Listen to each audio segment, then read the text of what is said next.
Question 2c says, determine the equation of the line AD if AD is perpendicular to DC. So AD is this line over here. If it's perpendicular to DC, that means this is 90 degrees. And now we're looking for the equation of this line. So y is equal to mx plus c. Here, since we know the gradient of DC is equal to -1, then if AD is perpendicular to DC, we can say the following: the gradient of DC multiplied by the gradient of AD is equal to -1.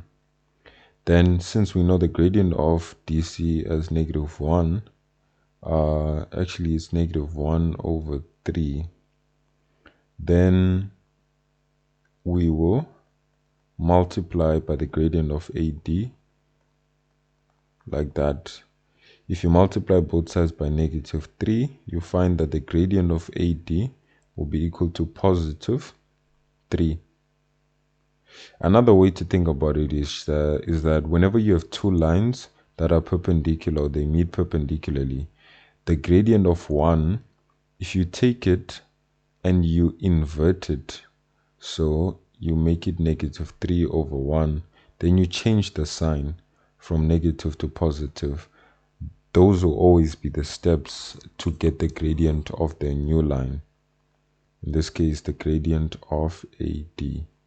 So gradient of AD is equal to 3. Whether you do it logically like that or you follow this calculation, you end up with the same answer. And again, since we have our gradient, we can put that into the equation of y is equal to mx plus c, along with any other coordinate for x and y. And in this case, we're going to use the coordinates of A, since they are the only coordinates we have that are on that line. So substituting 10 again is equals to the gradient 3, and then the x value -3 plus c, we get 10 is equal to -9 plus c.